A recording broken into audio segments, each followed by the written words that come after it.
இது புத்தகம் என்பதை விட ஒரு நண்பர்கள் அனைவரும் பகிர்ந்து சில கருத்துக்களை பகிர்ந்து கொள்வதற்கான இடமாகத்தான் நான் இதை பார்க்கிறேன். கருப்பு அன்பரசன் அவருடைய உழைப்பு என்பது இந்த இரு புத்தகங்களை படிக்கும்போது நமக்கு நிச்சயமாக புலப்படும். அந்த வகையில் இங்கு வந்திருக்கக்கூடிய அனைவரையும் வருக வருக என்று வரவேற்று என்னோட வரவேற்புரை முடித்துக் கொள்கிறேன். நண்பர்களே, உண்மையில் இப்படியான ஒரு நிகழ்வுக்கு நீங்கள் வருகை தந்திருப்பது மிகப்பெரிய மகிழ்ச்சியை தருகிறது.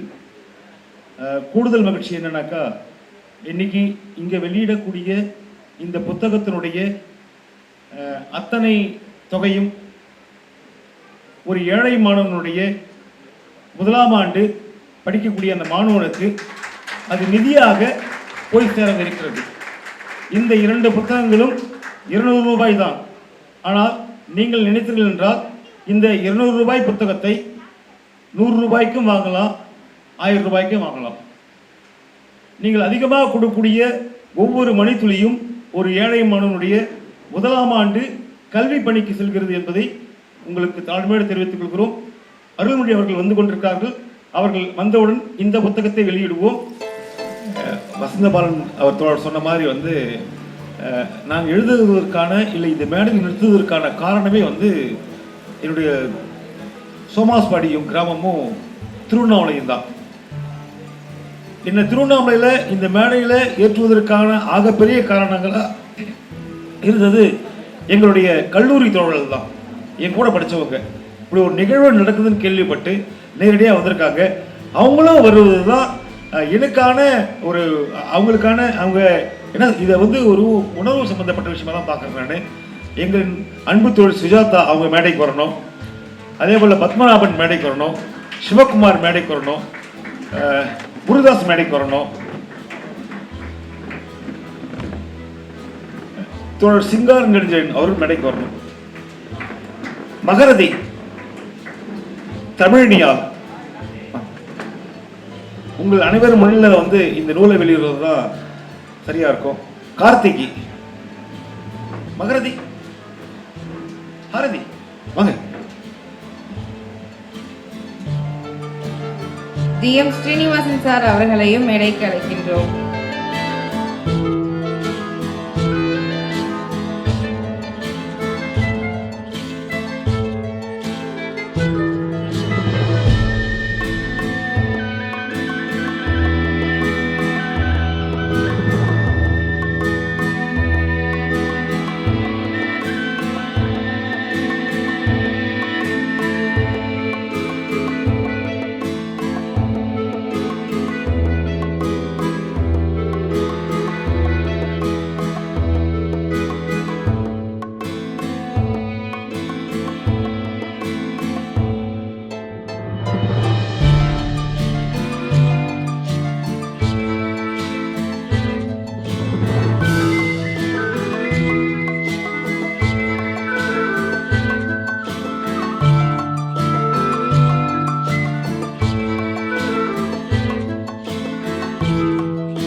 மரியாதைக்குரிய மேடையில் இருக்கக்கூடிய ஆகப்பெரிய ஆளுமைகள் அத்தனை பேருக்கும் என்னுடைய பணிவான வணக்கங்கள்.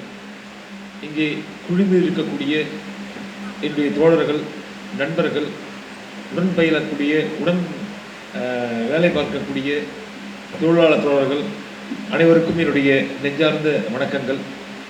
நண்பர்களே, உண்மையிலேயே வசந்தபாலன் அவர்கள் வந்து இந்த படத்தை நடாமல் போகிற போக்கில் வந்து கடைசி காலத்தில் செட்டில் ஆகிட்ட பிறகு எல்லாம் முடிச்சுட்டு வந்து எழுதிட்டுருக்காரு. உண்மையிலே வந்து எனக்கு வந்து வாசிப்பின் மேலே வந்து ஒரு ஈடுபாடே கிடையாதுங்க. நான் வந்து பேசிக்கலி வந்து நான் வந்து அடிப்படையில் வந்து ஒரு நாடக கலைஞன். நான் தெருவில் வந்து என் நாடகம் படுத்தினீங்கன்னாக்கா நான் இங்கே கத்தனாக்கா அந்த கடைசி கேட்கும், அப்படி என்னுடைய பொருள் தான். அப்படி தான் நாடகம் போடுவேன், அப்படி தான் பாட்டு பாடுவேன்.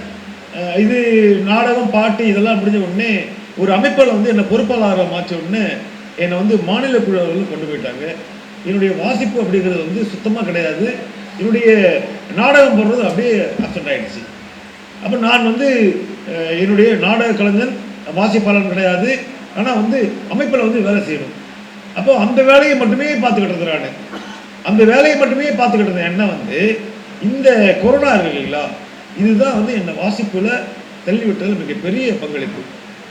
இந்த நாவல் வாசிக்கிறதுல வந்து நாவலையும் சிறுகதையும் தேடி தேடி வாசிக்கிறதுக்கு வந்து மிகப்பெரிய உற்சாகத்தை கொடுத்தாருனாக்கா நம்முடைய தோழர் சிராஜுதீன். அவர் தான் வந்து நாவல் வந்து வாசிக்கிறதுல வந்து சில நாவல்கள் கொடுத்து ஆசையை தூண்டுதுன்னு சொல்லுவாங்கல்ல, அப்படி வந்து ஆசையை தூண்டி விட்டார் வாசிக்கிறது. அது வந்து எனக்கு ஒரு போதையாக போச்சு. எங்கள் வீட்டில் எங்கள் சுமதி வந்து திட்டாத நாளே கிடையாது. நான் வந்து வீட்டில் இருக்கிறேன், குழந்தை வீட்டில் இருக்கிறான், சின்னவன் போய் காலேஜ் போனோன்னா வந்தானா இல்லையா கேட்கவே மாட்டியா நீ. இது அப்படிங்கிறது வந்து தொடராக ஆயிடுச்சு. பெருந்தொற்றுக்கு பிறகு பெருந்தொற்று என்னை வாசிப்புக்கு அந்த போதையை ஏற்படுத்திச்சு. அந்த போதையை ஏற்படுத்திய கையோட நான் எழுதினதில்லை, இவன் வந்து எப்படி எழுத்தாளனா மாறினான்றது. நான் வந்து உண்மையிலே வந்து தத்துக்காப்பத்துக்காக தான் எழுத ஆரம்பிக்கிறேன். அப்படி எழுத ஆரம்பித்த உடனே என்னுடைய எழுத்தை வந்து செழுமைப்படுத்துதல் வந்து மிகப்பெரிய பங்களிப்பு கருப்பு கருணாவுக்கு தான். நான் வந்து முகநூலில் வந்து இந்த பதிவு போடுவதற்கு முன்னாடி கருணாகிட்ட வந்து ஃபோன் பண்ணி இப்படி ஒரு பதிவு போடலான்னு இருக்கிறேன், இந்த நாவலை வந்து உங்களுக்கு மதிப்புரை எழுதி அமைச்சிருக்கிறேன், நீங்கள் பாருங்கன்றேன். அவர் வந்து பார்த்துட்டு அதில் வந்து சில திருத்தங்களை சொல்லி இப்படி கொண்டு போனான்னுவார். அப்படி கொண்டு போவேன். நான் அடுத்தடுத்து இப்படி எழுதிட்டே இருக்கும்போது திடீர்னு ஒரு நாள் ஃபோன் பண்ணி, உன்னுடைய மதிப்புரை வந்து ஒரு பத்திரிகை வந்துருக்குது, நீ பெரிய ஆள் ஆகிட்டுறா, நீ எழுத்தாளர் ஆகிட்டுற அப்படின்னாரு. என்ன கருணாசன் சொல்கிறேன், ஆமாண்டா சொல்லி அவர் வந்து ஒரு பத்திரிகை அதை கொடுத்து அப்படி பண்ணார். அவர் வந்து சொன்ன விஷயம் என்னன்னாக்கா, நீ வந்து எழுத்தை வந்து வாசிப்பை வந்து எப்பொழுது நேசிக்க ஆரம்பிச்சியோ அந்த வாசிப்பு வந்து வாசிச்ச வந்து சும்மா விடாது. அது வந்து கொஞ்சம் கொஞ்சமாக சிதைச்சிக்கிட்டே இருப்ப உன்னை. இந்த சிதைப்பு வந்து நீ வந்து உங்களுக்குள்ளே இருந்து விடுபடணும்னாக்கா நீ வந்து உன் மேல் இருக்கக்கூடிய அந்த வழியெல்லாம் வந்து வேற ஒரு மேலே தூக்கி போட்டுரு. அப்போதான் நீ உன்னுடைய வழியை வந்து போயிட்டு அடுத்த வழியை தேடுவ. உனக்கு நீயே வந்து வழியை ஏற்படுத்திக்கிற ஒரு எண்ணத்தை வந்து உருவாக்குறது கருப்பு கருணாதான். ஒவ்வொரு முறையும் வந்து புத்தகத்தை வாசிக்கும் பொழுதும் என்னால் வந்து ஏன் எப்படி எழுத முடியுதுனாக்கா அதை வந்து என்னுடைய வாழ்நிலையோடையும் எனக்கு நான் பேசக்கூடிய நான் பார்க்கக்கூடிய மனிதரோட கலந்து கொண்ட பல்வேறு விஷயங்களை தான் வந்து அந்த நாவலோடையோ சிறுகதையோடையோ கற்றோடையோ ஒரு இன்ட்ரோ இருக்கும் எனக்குள்ள. அந்த விஷயத்தை வந்து இன்னைக்கு இருக்கக்கூடிய அரசியல் புரிதலோட ஒரு லிங்க் பண்ணி தான் அந்த நாவல் எப்பொழுதுமே அந்த கட்டுரை என்பது எழுதுவேன். இது வந்து இன்னும் அந்த கொரோனா பீரியடில் கிட்டத்தட்ட ஒரு 165 கட்டுரைக்கு மேலே எழுதுனது. அந்த கட்டுரையில் வந்து கொஞ்சம் கொஞ்சமாக சரி பண்ணி இதை கொண்டு வந்துருக்குது. இன்னும் கொண்டு வரதுக்கு நிறைய வாய்ப்பு இருக்குது. இப்போ பாரதி புத்தகம் நாகராஜன் வந்து எனக்கு உண்மையிலே வந்து அவர் தான் மேலே நன்றி சொல்லணும். சிராஜுதீன், கருணா, நாகராஜ் இந்த கட்டுரையை வந்து எழுதி முடித்த உடனே கட்டுரையை நீ கொண்டு வந்துடுறா அப்படின்னாரு. இது வந்து 3 வருட கனவு. அதாவது கொரோனா பீரியடுக்கு முடிஞ்ச பிறகு என்ன வருதுனாக்கா ஒரு புக் ஃபேர் வருது. அந்த புத்தக சந்தைக்குள்ளே வந்து இந்த கட்டுரைகளை பெரிய தொகுப்பாக கொண்டு வரலாம் சொல்லிட்டு, ஆனால் வந்து பல்வேறு கால சூழல் காரணமாக கொண்டு வர முடியல. அப்போவே நாகராஜை பேசி வச்சுருக்காங்க. ஆனால் தொடர்ந்து நாகராஜ் கேட்டே இருப்பார், நீ வந்து எழுதி கொடுன்னு. முடியாமல் இருந்தது.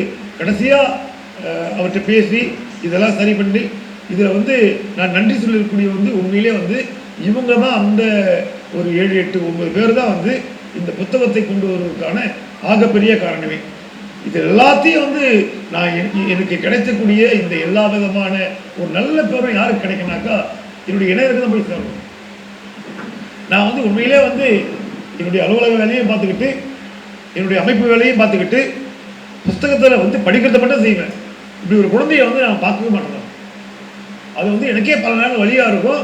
ஆனால் அந்த வழியை வந்து அவங்க திட்டுக்கிட்டே கடந்து போயிட்டு அது வந்து அவங்களுக்கு செய்யக்கூடிய மிகப்பெரிய கஷ்டத்தை தான் கொடுத்துருக்கேன். நான் இன்னும் உண்மையிலேயே அந்த கஷ்டத்தோடு தான் அவங்க என்னோட பயந்து வச்சுருக்காங்க தெரியும். ஆனால் வேறு வழி கிடையாது. நானும் தப்பிக்க முடியாது, அவங்களும் தப்பிக்க முடியாது. இப்படி தான் போயாகணும். இப்படியான ஒரு சூழல் தான் உண்மையிலே இந்த ஒரு நிகழ்வுக்கு நான் கேட்டுக்கிட்ட உடனே வந்துடக்கூடிய அத்தனை ஆளுமைகள், குறிப்பாக வந்து வழக்கறிஞர் அருள்மொழி அவங்ககிட்ட வந்து பேசின உடனே வந்து கருப்பன் நான் தெரிந்தவர் சொல்லுங்க அப்படின்னாங்க. அவங்க ஃபோன் பண்ணுறேன், நான் கருப்பன் படத்தில் பேசுகிறேன், தெரிந்தவர் சொல்லுங்க அப்படின்னு எனக்கு ஃபோன் நம்பர் அவங்ககிட்ட தெரிஞ்சு வச்சிருக்கு. அப்போது அந்த அளவுக்கு என் மேலே வந்து மிகப்பெரிய ஒரு அன்பாக இருந்து நான் வந்துடுறேன்னு சொல்லிட்டு கடைசி வரலும் வந்து எனக்கு புத்தகம் நீங்கள் அனுப்பிச்சிடணும் அப்படின்னு கேட்ட உடனே அதையும் அனுப்பிச்சிட்டேன். அதே போல் தோழர் வசந்த பாலன் அவங்க, மற்ற புனித ஜோதி அவங்க வந்து அனுப்பிச்ச உடனே நேரடியாக அடுத்த ஒரு 2 நாளுக்குள்ளே ஃபோன் பண்ணாங்க. தோழர் நீங்கள் என்ன ஃப்ரீயாக இருக்கீங்கன்னு கேட்டாங்க. கிட்டத்தட்ட இந்த புத்தகம் குறித்து ஒரு 1/2 மணி நேரம் பேசினாங்க.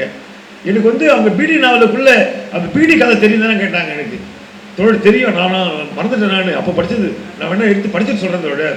இல்லை நீங்கள் புத்தகத்தை எடுத்து கொடுங்கன்ட்டாங்க அவங்க. அந்த மாதிரி வந்து ஒவ்வொரு கட்டுரையும் வந்து ஆழ்ந்து படிக்கிறது, அதை விமர்சனம் பண்ணுறது புனித ஜோதி அவங்க கேட்டோன்னு ஒத்துக்கிட்டாங்க. ரொம்ப நன்றி. அதே போல் வந்து நம்முடைய தோழர்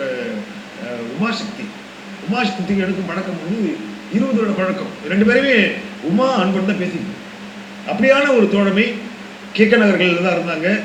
அந்த 20 வருட தோழமையை வந்து ஒரு ஏலகிரி மலை தான் அங்கே வந்து இணைச்சிது. ஒரு நாள் ஏலகிரி மலை ஒரு கேம்ப் கொண்டு போகும்போது நான் வந்து மலையிலேருந்து கீழே இறங்குறேன், அவங்க மலை மேலே ஏறுறாங்க. அப்படியான ஒரு நேரத்தில் தான் வந்து 2 பேர் சதி பண்ணுறது. அப்போ பேசப்பட்டது. நான் வந்துடுறேன்னாங்க. உண்மையிலே அவங்க வந்து எங்கள் நாவல் இந்த நூல் கொடுத்து சரியாக தான் பேசியிருக்காங்கன்னு நினைக்கிறேன். எனக்கு வந்து இங்கே இருக்கக்கூடிய எல்லா ஆளுங்களும் வந்து பேச வைக்கணும்னு ஆசை தான். ஆனால் பார்வையாளர்கள் வந்து அவ்வளோ நேரம் வந்து தாங்க முடியாது. நிறைய பேர் நோட்டிஷன் பார்த்து இவ்வளோ பேர் பேசினா எப்படிப்பா நான் இல்லைங்க. இவங்க எல்லாமே வந்து என் மேலே இருக்கக்கூடிய ஒரு மரியாதை, என் மேலே இருக்க ஒரு அன்பின் காரணமாகவும் நான் வந்து உண்மையிலே அவங்களை வந்து இந்த மேடையில் ஏற்றுவது இந்த மேடைக்கும் இந்த புத்தகத்துக்கும் பெருமையாக நினைச்சேன் நான். அதனால தான் அவங்களை கூப்பிட்டுருக்கிறேன். அங்கேருந்து எங்கள் பிரியாமணவன் வந்து நான் வந்து அவங்களை கேட்கவே இல்லை. நான் உரிமையோடு அவன் பேரை போட்டேன். நான் அவங்க போட்ட உடனே அவங்க பேரை வந்து அங்கே புக் பண்ணிட்டாங்க டிக்கெட்டு வர்றதுக்கு. அப்படி ஒரு தோழமைகள்லாம் வந்து வேறு எங்கேயும் மனிதர்கள் கிடைக்கவே மாட்டாங்க. சத்யா மருதானி வந்து வேற ஒரு வேலையாக வந்தாங்க, நேரங்க வந்துட்டாங்க அவங்க. அப்படியான ஆளுமைகள். இங்கே ஹாரதி வந்து அவங்க முகநூல் நட்பு ஃபோனில் வந்து நான் வரணுமா வேணாமா நீ சொல்லுன்ட்டாங்க. அப்படியான ஒரு இதெல்லாம் வந்து எங்கிருந்து கிடைக்கும்? இதெல்லாமே வந்து நான் வாசித்த, நான் சேகரித்த இந்த தமிழுக்கிட்ட தான் கிடைக்கும். அதே போல் எங்கள் அக்கா ஒருத்தர் இருந்தாங்க, தீபிகா. அவங்க வந்து நேத்திக்கு வந்து அவங்களுக்கு வந்து முக்கியமான ஒரு வேலை சம்மந்தமாக அவங்களுக்கு இருந்தது. அந்த வேலையை முடிச்சுட்டு நான் வருவனா வரலையா தெரிலப்பா, எனக்கு டேடி தான் கூடுவாங்க. அவங்க சாயந்தரம் வந்துட்டாங்க. அப்போ இந்த மாதிரியான ஒரு அன்பை ஏற்படுத்திய எழுத்துக்கு நான் முதல் நன்றி சொல்கிறேன். உண்மையிலே வந்து எங்களுடைய இளங்கோ சார், ராதாகரன் சார், அதே போல் எங்களுடைய தொழிற்சங்க தலைவர்கள் ராமச்சந்திரன், விசால்ராஜ், ஜான்சன், ராஜேஷ், அங்கே அமைதியாக உட்காந்துருக்காங்க, ரேஷ்மா, இப்படி நிறைய பேர் சொல்ல முடியும். இவங்க எல்லாரும், எங்கள் வசந்தி, இவங்க எல்லாருமே வந்து நான் சொன்ன உடனே ஒத்துக்கிட்டு இப்படி ஒரு நிகழ்வு வந்திருக்காங்க. அவங்க எல்லாருக்குமே நான் நன்றி. எங்கள் சோஃபிகா வந்து உண்மையிலே வந்து இந்த நிகழ்வை தொகுத்துகிறவர்களுக்கு வேற ஒருத்தர் வந்துருந்தாங்க. ஜெயகாந்தனுடைய மகள். அவங்க வந்து கடைசி நேரத்தில் வந்து அவங்களால வர முடியலன்னு ஃபோன் பண்ணாங்க. நான் சோஃபிகா கேட்டேன், சோஃபிகா நீ வந்து தொகுத்து வழங்குமான்னு கேட்டேன். நான் எந்த விதமான கூச்சமும் இல்லாமல் இங்கிலீஷில் யார் பேரையே போட்டேன் எப்படி நான் தொகுத்து வழங்க முடியும் அப்படின்னு கோவப்படலாம் இல்லை. ஆனால் எந்த விதமாக இல்லாமல் நான் செய்கிறேன் தோழர். அவங்க வந்திருக்காங்க. உண்மையிலே அவங்களுக்கு நெஞ்சார்ந்த நன்றி. அப்புறம் நிறைய பேர், எங்கள் சார் சீனிவாசன் சார், அவருக்கு இன்விடேஷனாக கொடுத்தேன். நான் இன்விடேஷன் கொடுத்தோன்னே நேராக வந்துட்டார். எனக்கு உண்மையிலே மிகப்பெரிய ஆச்சரியம். அவருடைய வேலைகளில் இடையில அவருக்கெல்லாம் வந்துருக்கிறதெல்லாம் உண்மையிலே வந்து இது என்னுடைய எல்லாருக்குமே வந்து வாழ்க்கையினுடைய 2 பாதி சொல்லுவாங்க. ஒன்று வந்து வேலை வந்து ஒரு போர்ஷனாகவும், வேலைக்கு அடுத்து வந்து இன்னொரு வாழ்க்கையாகும். இந்தியாவினுடைய சராசரி மனிதர்களுடைய வாழ்நிலைமை அப்படிங்கிறதே வந்து எனக்கு தெரிஞ்சு வந்து 60 வயசு, இப்போ 60 வயசுக்கு கீழே நெருங்கிட்டு இருக்கிறாங்க. நான் 60 வயசுல வாழ்ந்துட்டு போகிறேன். நான் அடுத்தனுடைய வாழ்க்கை அப்படிங்கிறது வந்து என்னை சார்ந்த ஒடுக்கப்பட்ட மக்களுக்கோசரமும் அவங்க வந்து மேலே ஆகணும் அப்படிங்கிற நிலத்துக்கோசரமும் நான் எந்த நிலையிலிருந்து என்னால் எழுத்துக்களை பயன்படுத்த முடியுமோ, என்னுடைய குரல் வளத்தை பயன்படுத்த முடியுமோ அதை பயன்படுத்த சொல்லிக்கிறேன். மேலும் வந்து உங்ககிட்ட வந்து தாழ்மையான ஒரே ஒரு வேண்டுகோள், இந்த புத்தகம் என்பது ஒரு புத்தகம் 100 ரூபா. அந்த ஒரு புத்தகம் வந்து 100 ரூபாய் கொடுத்து நீங்கள் வாங்கலாம், இல்லை 100 ரூபாய் குறைவாக தான் இருக்குன்னு சொன்னாலும் வாங்கிக்கலாம். ஆனால் நீங்கள் கொடுக்கக்கூடிய ஒவ்வொரு பைசாவும் அந்த ஏழை மாணவனுடைய கல்வி உதவிக்க போகுது. வாங்கின இந்த புத்தகத்தை 100 ரூபாய்னாக்கா அது 100 ரூபாய் மட்டும் கொடுத்தாங்க, தவிர எத்தனை ரூபாயும் கொடுத்து வாங்கலாம். குறைவாக தான் காசு இருக்குது என்றாலும் அதையும் கொடுத்து வாங்கிக்கலாம். அங்கே கொடுக்குற தயாராக இருக்காங்க. இதுதான் வந்து இந்த உதவி இந்த நேரத்தில் கிட்ட வந்து கேட்டுக்கிட்டு உண்மையிலே வந்து இங்கே வந்தபடியே எல்லோருக்கும் என்னுடைய அன்பினை தெரிவித்துக் கொண்டு முடிச்சுக்கிறேன். எல்லாருக்குமே ரொம்ப மகிழ்ச்சி. அதோ லவ்லி பாண்டே, பாலாஜி இவங்க எல்லாம் வந்து எங்கேருந்து வராங்க. எனக்கு ரொம்ப சந்தோஷமா இருக்கு தோழலாம் வரும்பொழுது. உங்க எல்லாருக்கும் நன்றி, வணக்கம்.